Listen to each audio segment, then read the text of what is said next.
up until last game, but they are still have a shot to make it. The Steelers, of course, still have a shot to make it at 7-8, though they will need a lot of help. First of all, a loss from those Ravens. Then, of course, they're also going to need a loss from Miami and a loss from San Diego. So Miami and San Diego, the other two in the running as well. Then, in the NFC, only 3 teams have clinched.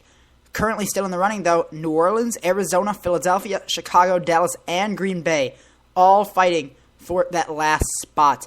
Arizona, of course, needs to beat San Francisco and needs a New Orleans loss.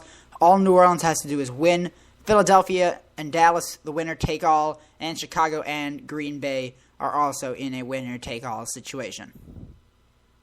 Yeah, so wow, it's definitely going to come down to the last weekend. I mean, some could argue that this has been one of the most exciting regular seasons in all, I don't know, in the whole history of the NFL. I don't know if we've ever had so many tight races going on towards the end of the season. But Noah, what are some games to look out for, just based on what's going on with the playoffs and all these different scenarios? Just give me like 3 games to look out for come next weekend. Okay, so Philadelphia, Dallas, Chicago, Green Bay.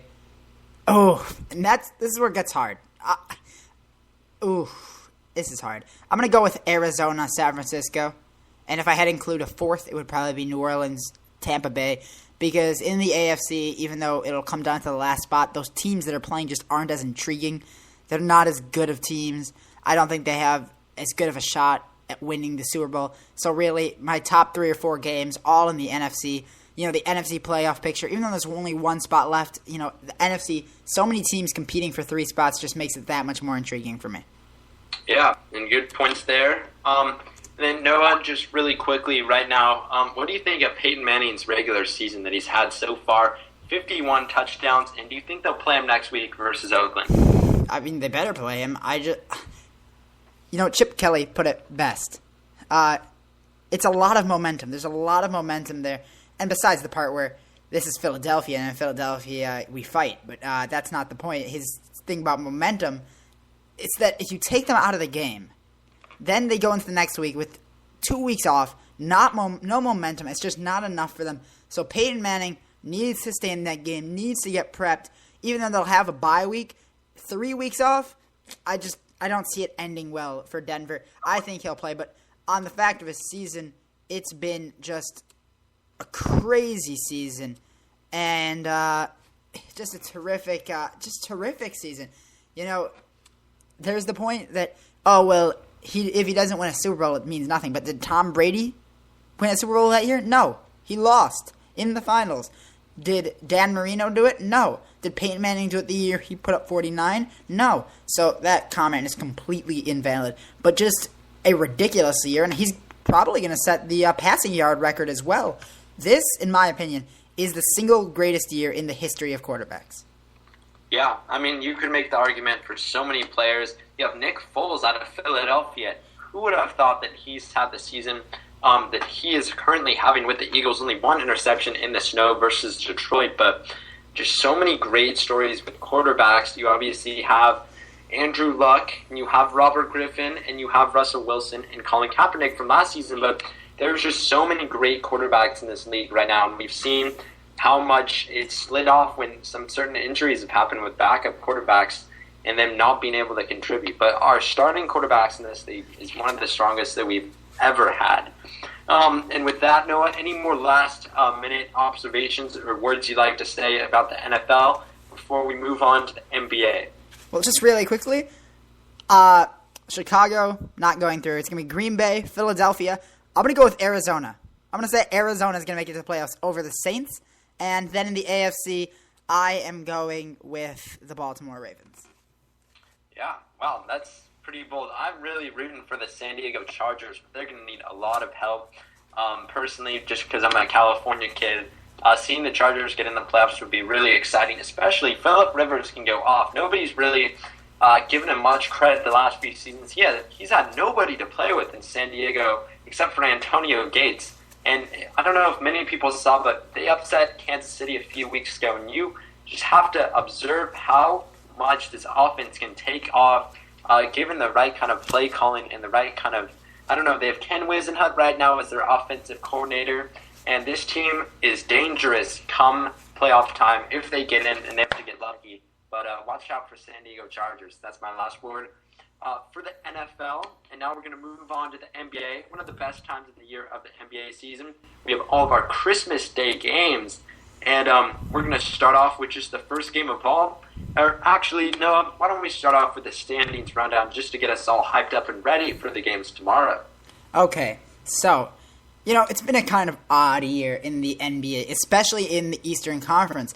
So we'll start with the Eastern Conference. And as most people know, the Eastern Conference has been very mediocre, and we start with possibly the most mediocre of all, the Atlantic. Toronto is at the top at 11-15. When was the last time you heard an 11-15 team at the top of the standings? Boston, half a game back at 12-17, followed by the New York teams, Brooklyn and New York, both 9-18, and Philadelphia at a awful 8-20. Indiana 23-5. They are clearly the best in the Central, followed by Detroit at 14-16, Chicago at 10-16, and Cleveland at 10-17, and then Milwaukee, a conference worst, 6-22, and NBA worst, I believe. Orlando is at the bottom of the Southeast, and at the top we have Miami, so really polar opposites in Florida. Atlanta 15-13 put on a show against Miami yesterday, but they were unable to pull off the win. Charlotte and Washington in 3rd and 4th. In the Northwest, Portland up top. They have been phenomenal. They're above Oklahoma City by half a game. This will be a great race to the finish. Denver at 14-13, and Minnesota, who started off the year hot, just slumping right now, 13-15. Utah at 8-23. In the Pacific, we have the Clippers, who are pulling everything together, and they'll be playing on Christmas Day as well. Phoenix 17-10, putting up a really good season. Surprisingly, not many people saw this coming, but they have played great after the addition of Eric Bledsoe. Golden State at 16-13. I expected a little better from them, but still lots of time to go. LA Lakers at 13-15. Sacramento at 8-19. San Antonio at 22-6. Southwest Houston at 18-11. Dallas 16-12. New Orleans 12-14, and Memphis 12-15, making that the only division with everybody.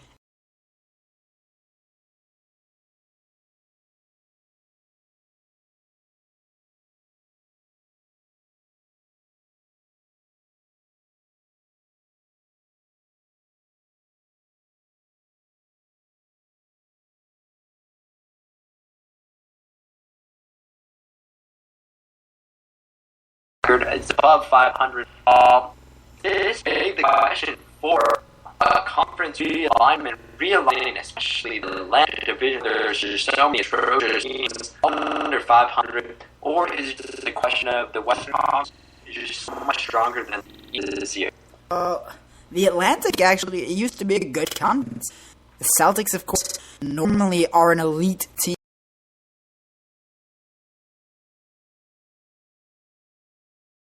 One of the best divisions in basketball. The Central with the Pacers and the Bulls. The Cavs and the Pistons are so much better.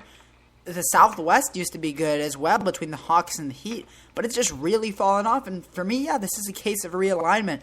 You can realign it. And in my opinion, it would be best like baseball. Have like an American League or a National League, whatever you want to call them. And have the West, the Central, or the West, the North, the East, whatever you want to do with that. But it just doesn't look good right now. You give it another year. Maybe it bounces back, but it's a little early. But right now, it really looks like realignment may be the best way to go.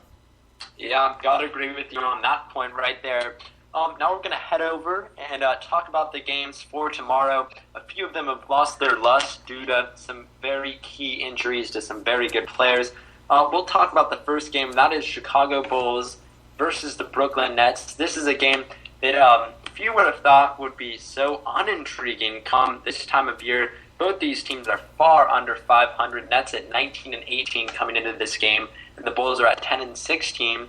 It's going to be played in the new Brooklyn Center. In this game, few would have thought how bad these teams were come the beginning of the year when both these teams had so many expectations, especially the Bulls with their growth.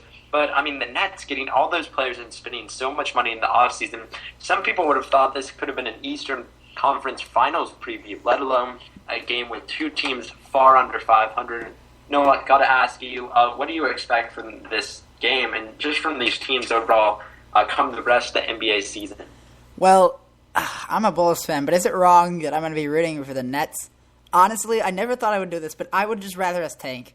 The teams playing right now, the Nets can't tank. They have no draft picks, so they really have to win. Like, if they don't, that's a complete failure because they got rid of all of their draft picks.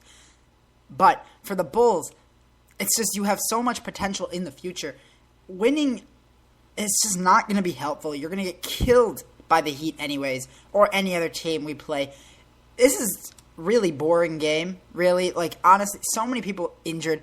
You look at this, Luol Deng is out, Kirk Heinrich is out, Jimmy Butler is out. So the Bulls, it's DJ Augustine starting at point guard for the Bulls, along with Mike Dunleavy, and I don't know who's backup small forward with Luol Deng out. Tony Snell will be starting. We'll have Carlos Boozer and Joe.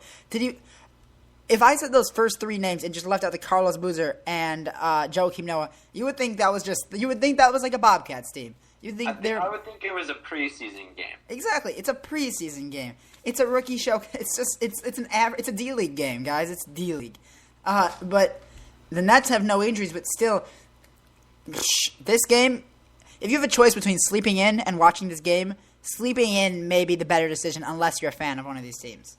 Wow, a bold note from a Bulls fan, and Noah, just two teams that have struggled to start the year, and you look at them, and both of them have some abysmal futures unless they start turning it around and winning some ball games, especially the Nets, as Noah pointed out. The game after that is scheduled to be Miami versus the it's Lakers. the Thunder. The Knicks versus Oklahoma City. We'll start with that one. Sorry about that. A little error on that one. I'm excited for the Lakers game, but for a different reason. We'll get on to that in a minute. This is a game featuring two teams that were both playoff contenders last season.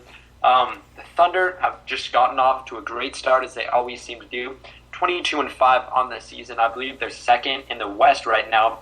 On the other hand, the Knicks have been just terrible. 9-18 on the year. Carmelo might not be playing in this game with an injury that he suffered last night.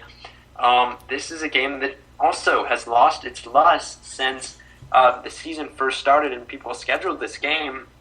Madison Square Garden during Christmas Day. A lot of people expect better things than the 19-18 record for the Knicks. Noah, what do you think? It's just bad years, of course, from the New York teams. And this game against the Thunder, it doesn't get much easier. The Thunder really playing well right now. Russell Westbrook, he had a game-high 27 in their last game. He's just been playing well. And on the other hand, the Knicks, if they don't have Melo, they are, it's not going to be good for them. But right now, if I'm a Knicks fan, I'm just looking ahead past this game. Maybe we can turn it around. But this game right now for them, I just don't see anything good coming from it. Thunder, definite favorites in this game right now.